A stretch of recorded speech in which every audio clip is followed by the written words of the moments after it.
Peuple de Dieu, Shalom. Je suis le pasteur Eva Kassanda de l'église Moisson Abondance, une des extensions de la grande famille de la Borne qui est située dans la commune de Kassavo.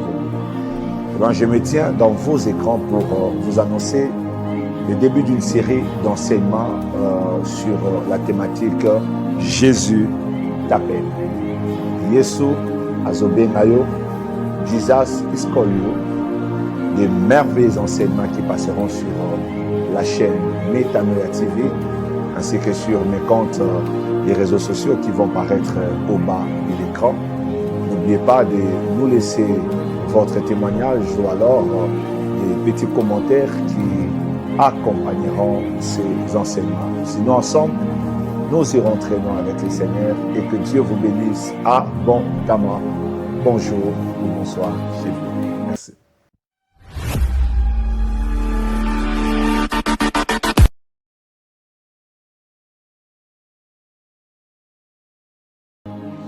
Église du Seigneur, chers frères et sœurs, Shalom. Nous continuons notre série d'enseignements sur Jésus t'appelle.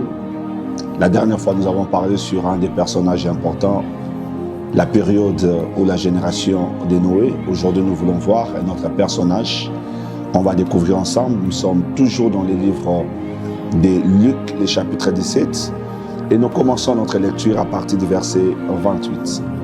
La Bible dit ceci: ce qui arriva du temps de Lot arrivera pareillement.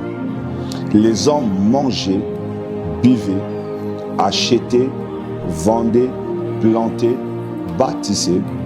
Mais le jour où Lot sortit de Sodome, une pluie de feu et de souffle tomba du ciel et les fit tous périr. Il en sera de même le jour où le Fils de l'homme paraîtra. En ce jour-là, que celui qui sera sur le toit et qui aura ses effets dans sa maison ne descende pas pour les prendre, et que celui qui sera dans les champs ne retourne pas non plus en arrière. Souvenez-vous de la femme de Lot. Ce qui se passe dans la génération de Lot, parce que Jésus fait encore une étude comparative, comme il avait fait d'abord avec la génération de Noé, et cette fois-ci, il entre dans la génération de Lot. Nous avons vu que dans la génération de Noé, les gens s'adonnaient plus au plaisir de la vie. Manger, boire, se marier et marier leurs enfants. Donc la vie se définissait comme cela. Mais lorsque nous entrons dans la génération de Lot, nous voyons au-delà de ce qui est cité, qui fait référence à ce que nous voyons dans la génération de Noé. Ici, on dit que les hommes plantaient, les hommes bâtissaient, les hommes vendaient. Donc, au-delà du plaisir de la vie, il y a un développement de la technologie. Et dans ce développement de la technologie, il y a eu beaucoup des aberrations qui se sont déroulées dans la génération de Noé, qui a même poussé l'Éternel à envoyer le souffle des feux pour détruire les villes de Sodome et de Gomorrhe. Les gens commençaient à aller très loin dans leur façon de vivre. Les gens avaient poussé les bouchons tellement très loin, au point que dans cette génération de Lot, nous voyons l'homosexualité s'établir. Dans Sodome comme dans Gomorrhe, les gens commençaient à vivre dans un dérèglement de la sexualité notoire. Les hommes allaient vers les hommes, les femmes allaient vers les femmes, et donc il y a eu l'établissement de l'homosexualité. La Bible dit au point que le péché était arrivé au comble, et Dieu a décidé de détruire Sodome et Gomorrhe. Mes frères et sœurs, la génération de Lot semble être comparée à la génération dans laquelle nous vivons aujourd'hui. Car au-delà du plaisir de la vie, il y a le développement de la technologie. Aujourd'hui, la technologie avance avec une vitesse qui fait que lorsque vous ne savez pas suivre les rythmes, vous êtes considéré comme archaïque ou quelqu'un de l'âge de la pierre taillée. Et ce développement de la technologie, je dois être sincère a apporté bien plus aussi à l'homme, car ça nous permet de développer notre capacité intellectuelle et tant d'autres choses. Mais seulement le développement de la technologie, c'est un couteau à double tranchant. Aujourd'hui, avec l'avènement de la télévision, des réseaux sociaux, de toutes ces réalités, nous voyons que la perversion est en train de courir à grande vitesse. Le monde est en train de courir vers sa destruction. C'est comme si le développement est venu appuyer le bouton de l'autodestruction de l'humanité. Les antivaleurs sont ceux qui sont vantés dans les réseaux sociaux. Toutes les choses qui autrefois pouvaient être des choses honteuses, qu'on ne pouvait pas présenter à la place publique, aujourd'hui avec le développement de la technologie, les gens acclament cela. Les vices sont devenus des vertus. Lorsque vous êtes vertueux aujourd'hui, vous êtes considéré comme quelqu'un qui fait viéger de la vieille époque. Mon frère et ma sœur, j'aimerais tirer la sonnette d'alarme. Il est vrai que nous nous plaisons de notre génération où la technologie avance, mais nous devrions faire très attention. Parce qu'au même moment que cette technologie apporte bien des choses à l'homme, ça détruit aussi de l'autre côté. Ça détruit de l'autre côté. Aujourd'hui, l'homosexualité est vantée. Aujourd'hui, les antivaleurs sont acclamés. Lorsque vous parlez de l'évangile, les gens vous mettent de côté. Parce qu'on suppose que l'évangile n'a pas sa place dans ce monde développé. Et c'est ce qui se passe du temps de Noé. Au point que quand vous lisez encore dans le livre de 2 Pierre, chapitre 2, à partir du verset 6, vous descendez, vous allez voir que la Bible dit que Lot ne trouvait pas sa place à Sodome, étant donné qu'il était juste. Il était obligé de s'enfermer parce que le vécu, les réalités qui se vivaient à Sodome, les réalités qui se vivaient à Gomorrhe étaient au point que ça pouvait éteindre la foi d'une personne. Ça détruisait la vie de beaucoup de personnes.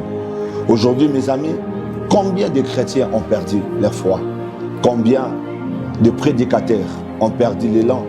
Combien de personnes qui avaient des ambitions, des bons projets, des très bonnes visions se sont retrouvées aujourd'hui complètement déchirées dans la perfection, dans des choses honteuses.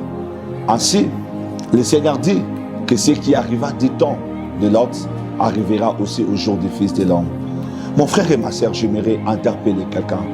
Toi qui me suis aujourd'hui, au travers des réseaux sociaux ou même de la télévision, j'aimerais te dire que Jésus a besoin de toi.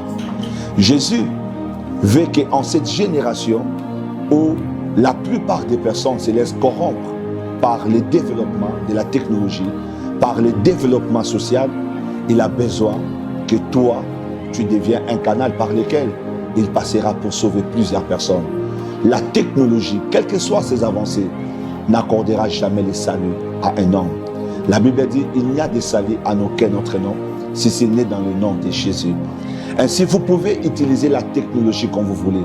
Vous pouvez utiliser l'intelligence artificielle, tout ce que le monde nous offre.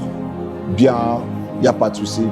Mais toutes ces choses n'auront pas la possibilité de vous sauver de votre réalité. Les cancers tuent, les sida tuent.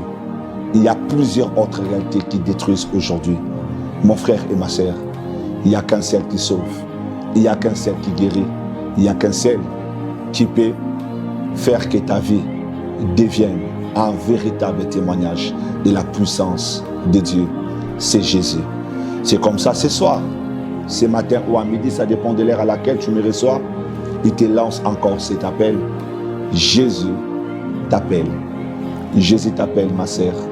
Jésus t'appelle, mon frère. Jésus veut que par ton Internet, que tu gagnes les âmes.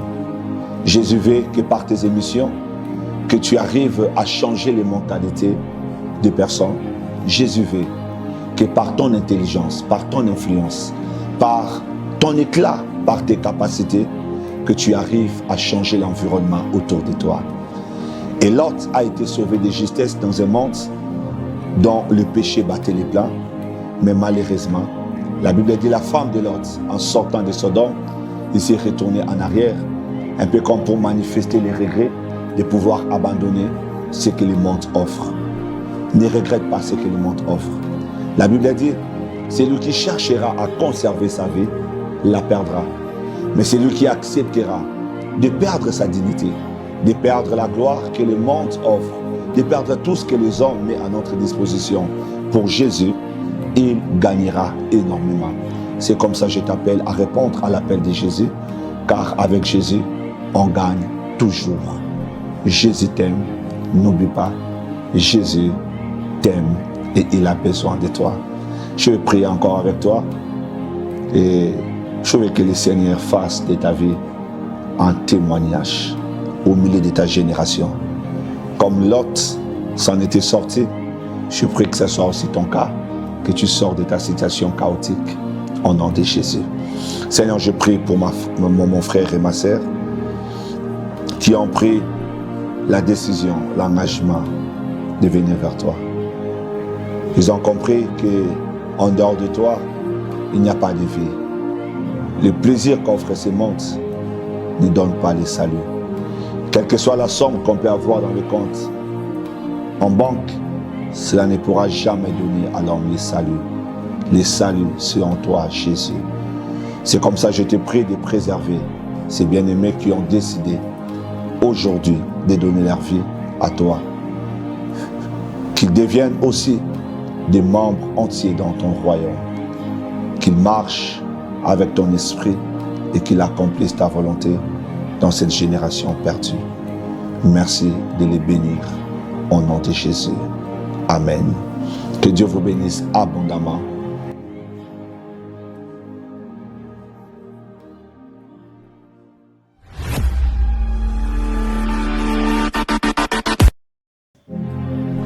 Peuple de Dieu, Shalom.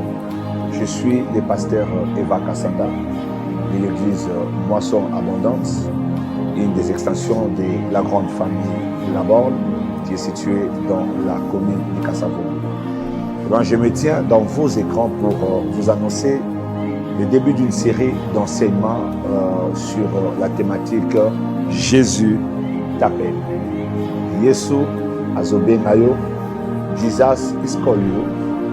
Des merveilleux enseignements qui passeront sur la chaîne Metanoia TV ainsi que sur mes comptes des réseaux sociaux qui vont paraître au bas de l'écran.